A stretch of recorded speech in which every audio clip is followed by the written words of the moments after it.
मुंबई की Arthur road jail में बंद आर्यन खान की जमानत पर फैसला तो 20 अक्टूबर को आएगा। लेकिन जेल से छूटने के बाद क्या है आर्यन खान की प्लानिंग? एनसीबी अफसर समीर वानखेड़े के सामने आर्यन ने क्या प्रतिज्ञा ली है?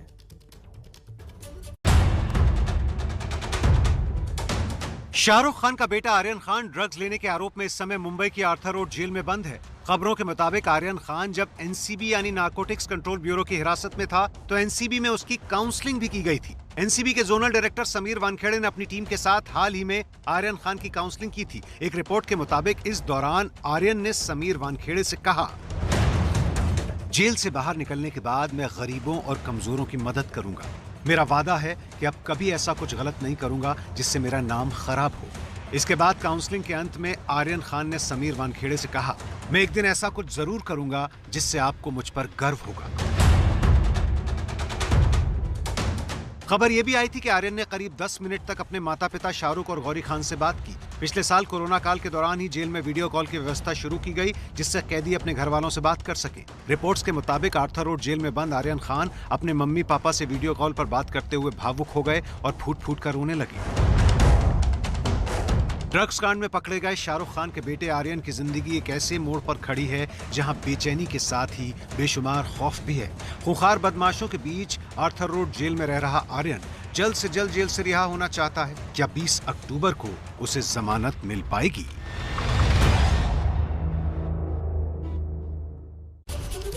ड्रग्स केस में शाहरुख खान के बेटे आर्यन खान को अभी तक जमानत नहीं मिल पाई है। आर्यन और दूसरे आरोपियों को न्यायिक हिरासत होने के बाद आर्थर रोड जेल में बंद कर दिया गया। लेकिन यह जेल कोई मामूली जेल नहीं बल्कि देश की सबसे खतरनाक जेलों में से एक है। आर्यन से पहले भी इस जेल का बॉलीवुड कनेक्शन रहा है। तो क्या है इस जेल की भयंकर कहानी?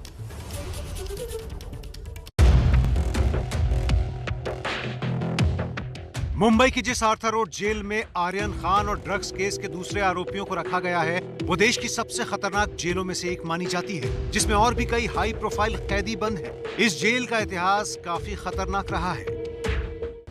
अंग्रेजों के जमाने में बनाई गई इस जेल की चार दीवारी के भीतर जो दुनिया है उसे मुंबई का काला पानी कहा जाता है। ये जेल अक्सर खबरों में रही है क्योंकि देश की कई जानी मानी हस्तियां, कई हाई प्रोफाइल हस्तियां इस जेल की हवा खा चुकी हैं। इस जेल का इतिहास काफी भयंकर रहा है।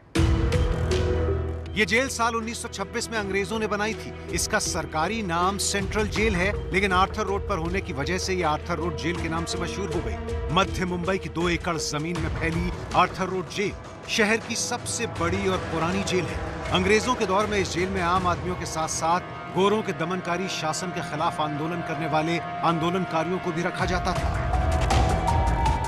जेल को खास बनाते हैं वे हाई प्रोफाइल लोग जो कि इसकी हवा खा चुके हैं।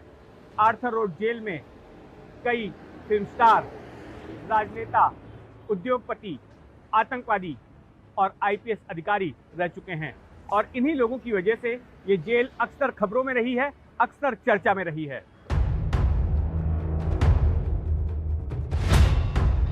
शाहरुख के बेटे आर्यन खान से पहले भी आर्थर रोड जेल में बॉलीवुड से जुड़ी हस्तियां कैद रही हैं। 12 मार्च 1993 के मुंबई बम कांड का मुकदमा इसी जेल के भीतर बनाई गई विशेष टाडा अदालत में चलाया गया था। उसी मुकदमे के दौरान कई बार संजय दत्त इसी आर्थर रोड जेल में रहे जहां आज आर्यन खान कैद है। फिल्म स्टार शाइनी आहूजा भी अपनी गिरफ्तारी के बाद इस जेल में सजा गुजार चुके हैं। जुलाई 2015 में नागपुर की जेल में फांसी दिए जाने से पहले मुंबई बम कांड का एक और दोषी याकूब मेमन इसी जेल में रहा।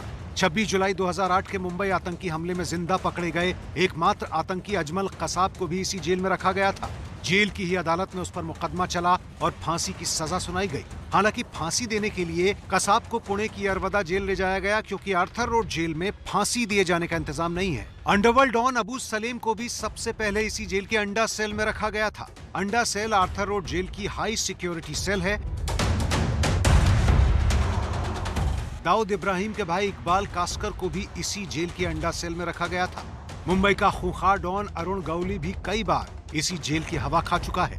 महाराष्ट्र के दिग्गज नेता छगन भुजबल भी यहाँ की हवा खा चुके हैं। और बड़े घोटाले का आरोपी तेलगी भी यहीं रहा था। शीना बोरा केस याद होगा आपको, जहां बेटी की हत्या के आरोप में पीटर मुखर्जी और इंद्राणी मुखर्जी ने भी इसी जेल में वक्त बिताया। इस जेल में अक्सर गैंग वॉर्स भी हुई हैं। जेल में बंद दाऊद इब्राहिम और छोटा राजन गैंग की लड़ाई में हत्याएं तक हुई हैं। यानी जिस जेल में शाहरुख खान का बेटा आर्यन बंद है, वो वाकई देश की सबसे भयंकर जेलों में से एक है।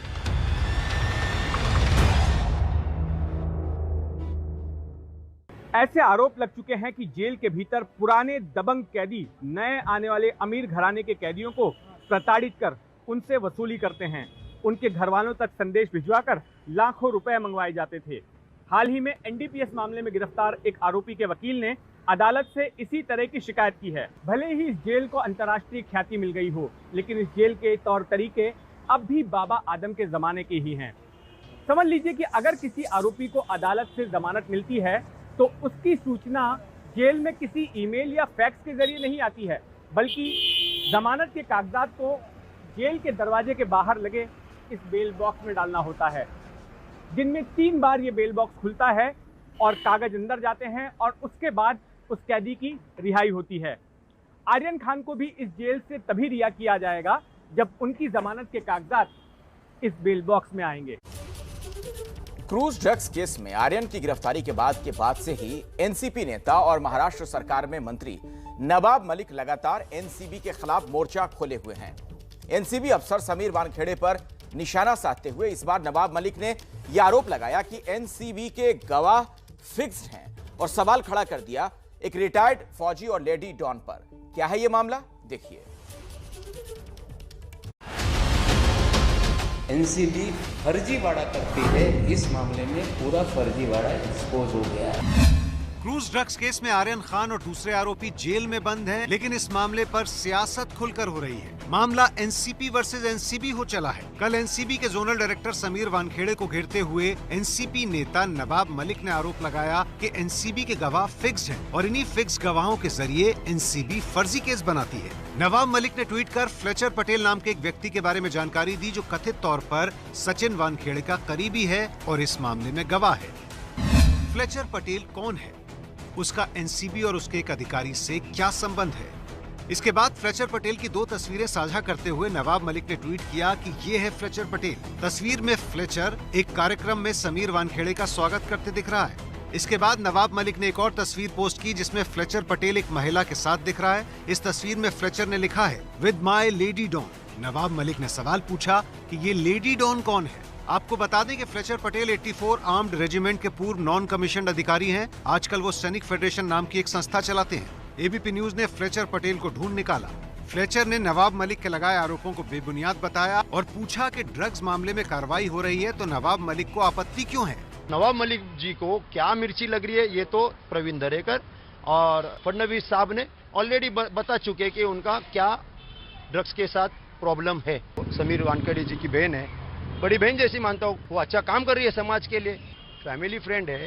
फोटो आ गया, ठीक है, I am very proud to be the part of that. साथ ही नवाब मलिक पर आरोप लगाते हुए फ्लेचर ने सवाल किया कि पंचनामा तो इंटरनल डॉक्यूमेंट होता है, इन दस्तावेजों को नवाब मलिक के लिए कौन लीक कर रहा है। दरअसल तस्वीर में फ्लेचर जिस महिला को लेडी डॉन के नाम से पुकार रहे हैं वो एनसीबी अफसर समीर वानखेड़े की बड़ी बहन यास्मीन वानखेड़े हैं। यास्मीन वानखेड़े एक क्रिमिनल लॉयर हैं और वानखेड़े लीगल सॉल्यूशन नाम की एक लीगल फर्म और एनजीओ चलाती हैं। यास्मीन फ्लेचर पटेल की मुंह बोली बहन भी है। एबीपी न्यूज ने यास्मीन से भी बात की। आई टाइम राखी, एक जवान मुझे अगर बोल रहा है कि आप लेडी डॉन हो तो I am proud of it कि एक जवान बोल रहा है, ना ही कि कोई गलत काम करने वाला या ड्रग पोजेशन रखने वाला। देख रही हूँ कि ये इतनी छोटी छोटी बात को एक लेडीज की अकाउंट को जाके स्टॉक किया जा रहा है, तो it doesn't suit that kind of chair. अगर इसने आगे ऐसी कोई हरकत की इन्होंने, so I will definitely look upon. इन आरोपों पर खुद एनसीबी अफसर समीर वानखेड़े भी सामने आए और कहा सत्य की जीत होगी। कोई कमेंट सर, एक लाइन की माझी शुभेच्छा आणि सत्यमेव जयते। अब जब फ्लेचर और यास्मीन दोनों ही सामने आ गए हैं तो उम्मीद है कि नवाब मलिक का रिएक्शन और अगला आरोप भी जल्द सामने आ जाएगा।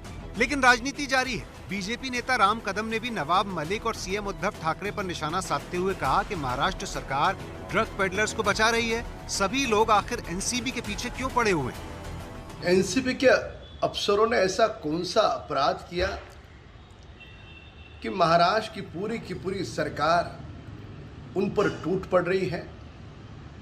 एक मंत्री तो एक के बाद एक पत्रकार वार्ता लिए जा रहे हैं, उन्हें बदनाम कर रहे हैं, उन्हें अपमानित कर रहे हैं। राम कदम ने इस बयान में मुख्यमंत्री उद्धव ठाकरे को इसलिए खींचा क्योंकि शुक्रवार को सीएम ठाकरे ने भी एनसीबी पर निशाना साधते हुए ये कहा था। हल्ली आता तुळशी वृंदावनात जाऊन तिकडे चरस गांजाची वृंदावन झालीत की काय, असं एक चित्र महाराष्ट्राचं हे देशात करायचं, जगात करायचं। असं काय नाहीये की आपले पोलीस काहीच करत नाही आणि तिकडने जी काही इकडे पाठवतात तेच करतात। तुम्ही इकडे चिमूटभर गांजा तुम्ही म्हणजे ते हुंगत असताना माझ्या पोलिसांनी 150 कोटी रुपयाची ड्रग्स मुंबईत जप्त केलेली आहेत। यानी एक तरफ आर्यन और उनका परिवार जमानत के लिए मुश्किल कानूनी लड़ाई लड़ रहा है, वहीं इस मामले पर सियासत भी रुकने का नाम नहीं ले रही।